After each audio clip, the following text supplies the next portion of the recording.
Hey guys, so today we are going to continue reading and learning about text structure with our different types of text. So as I said, there's this cheat sheet kind of a thing in our assignments that I posted there for you that tells you the different types, there we are, the different types of text structures, different transition words to kind of give you a clue, and then graphic organizers that you would use with each text structure when you're writing.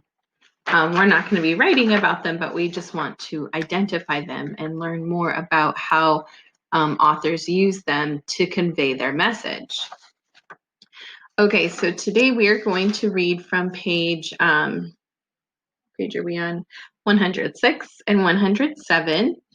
I'm going to go ahead and read this out loud one time, but I hope that you pause the video and reread it 2 and 3 times to really understand what's being conveyed here. Secrets in the Stones by Michael Burton. Huge stone slabs dot a grassy field on a plain located in southern England. Some stones lie scattered, others stand upright and form part of a large circle. For centuries, visitors have wondered how and why this giant structure was built. What are the secrets of Stonehenge? These slabs are part of Stonehenge, an ancient stone construction that dates back 5,000 years. In their quest to unlock the structure's mysteries, archaeologists have found many artifacts at the site, including animal bones, stone tools, and bone skewers. But even though some questions about the site's purpose have been answered, many remain. Many remain. Two possible answers.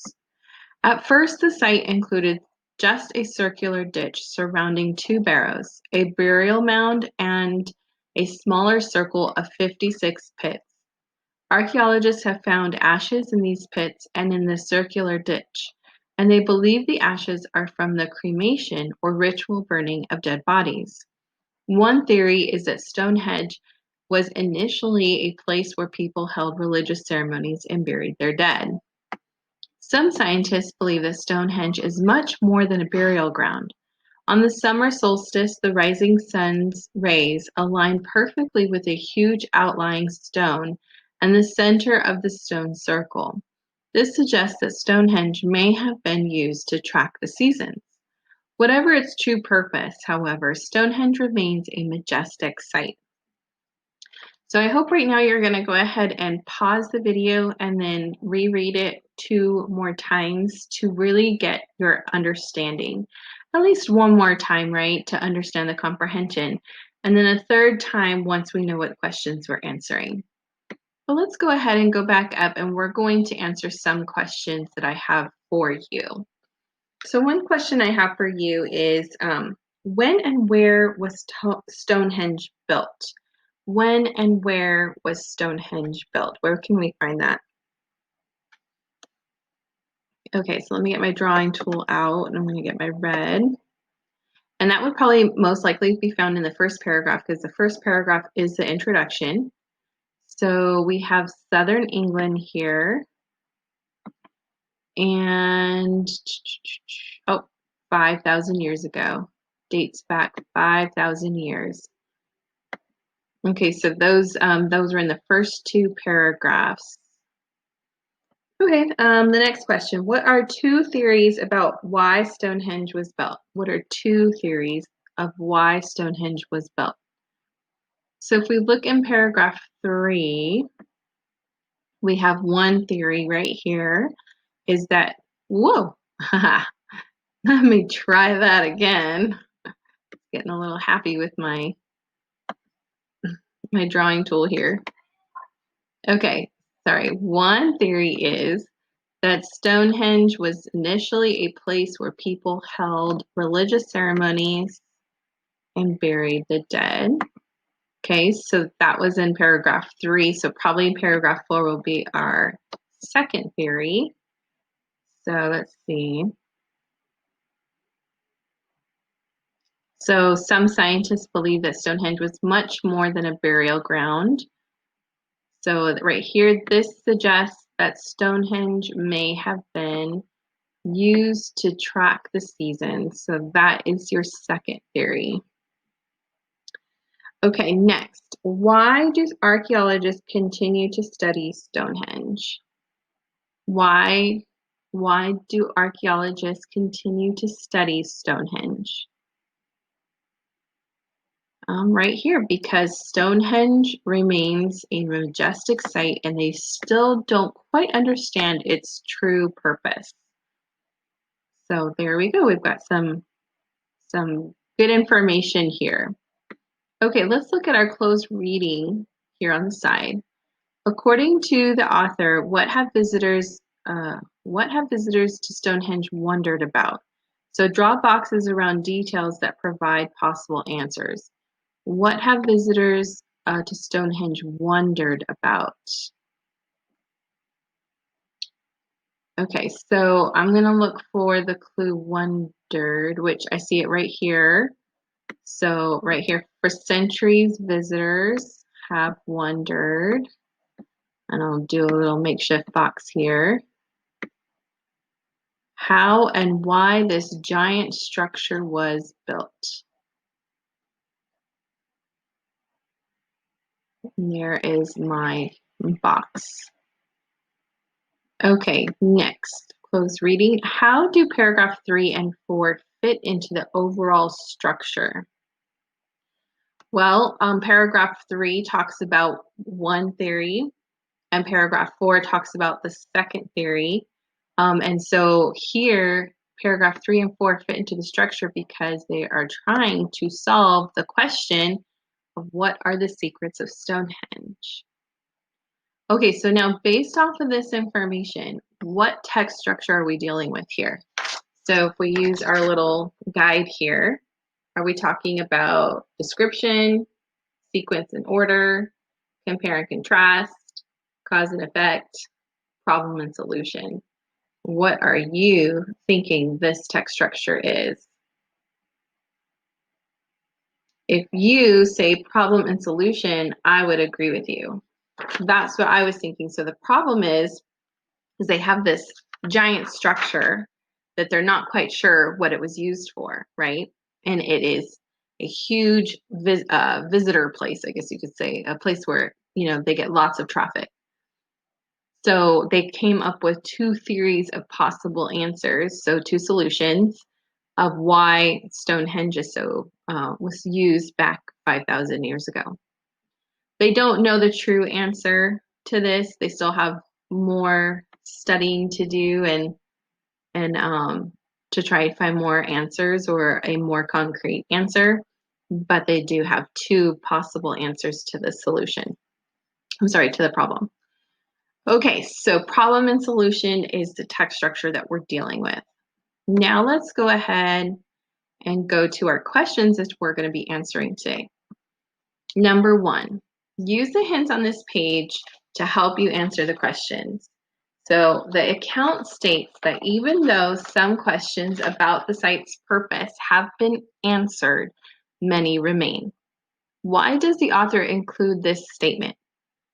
So A, to suggest that we can never know the purpose of Stonehenge.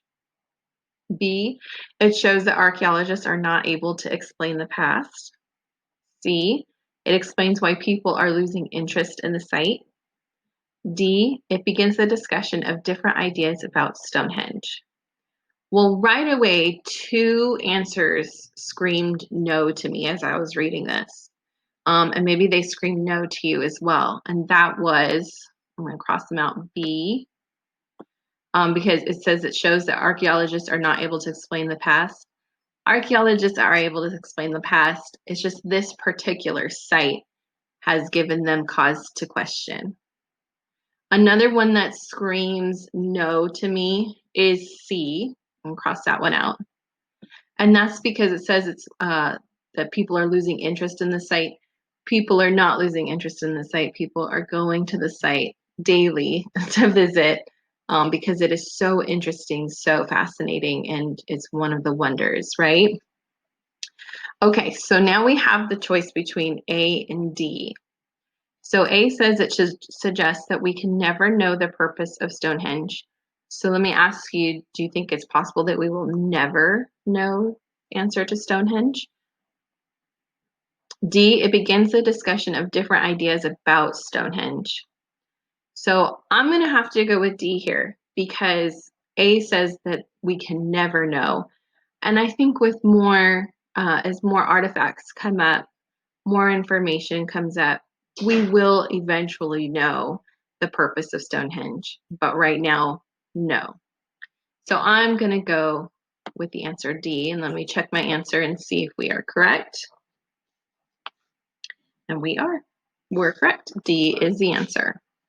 Okay, let's look at number 2. What does the final paragraph contribute to the account's overall structure? A, it is the second of 2 possible answers to the question of why Stonehenge was built.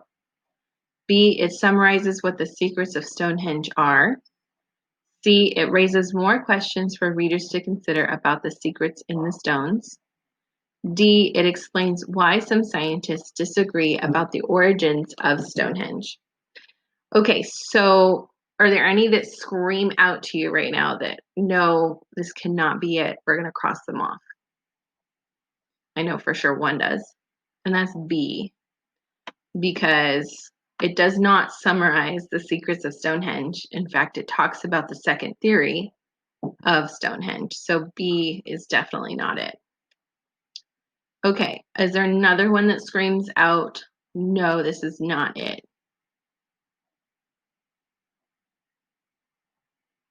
I'm going to go with D, is definitely not it. Because it didn't talk about how scientists disagree. In fact, no part of this article talks about scientists disagreeing. It just simply talks about the 2 theories of why Stonehenge exists. So B and D are completely out. Okay, so now we have a 50-50 chance. It's either A or C. It is the second of 2 possible answers to the question of why Stonehenge was built. Yes, but let's check and make sure. C, it raises more questions for readers to consider about the secrets in the stones. Yes, because it says the last sentence was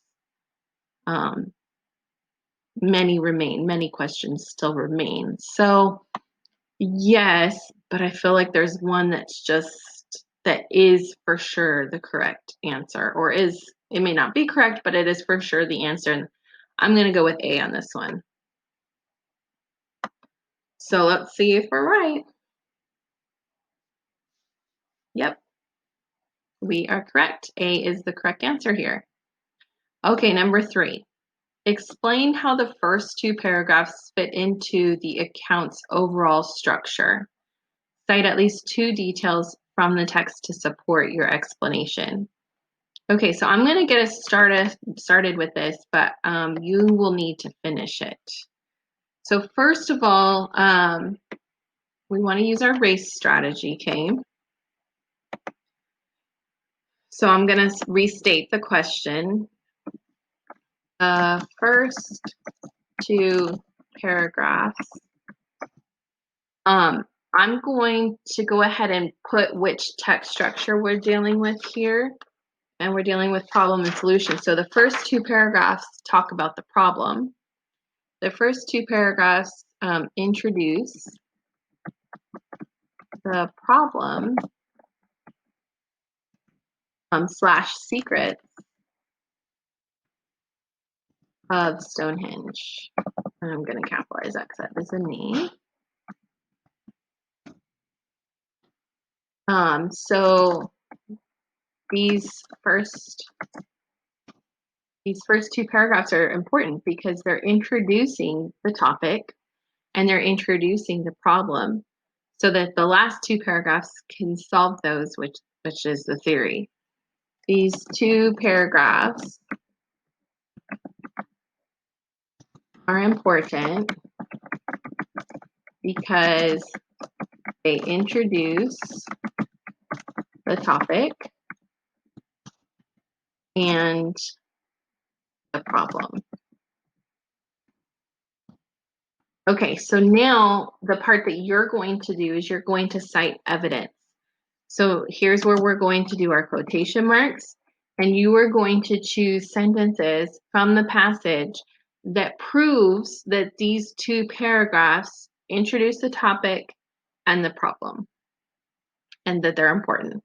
Okay, so you can do one. Oh, I'm sorry, you can't do one. You have to do two because it says cite at least two details from the text to support your explanation. So you want to do two quotes, okay, and then just end your little paragraph here.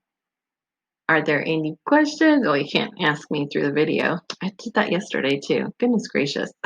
I'd like to be live with you guys so that we could talk about it. But okay, so cite the evidence, finish off your paragraph, take a picture of your work, upload it to Canvas for your work completion grade. And if you need help, come see me during office hours, and I will see you guys later.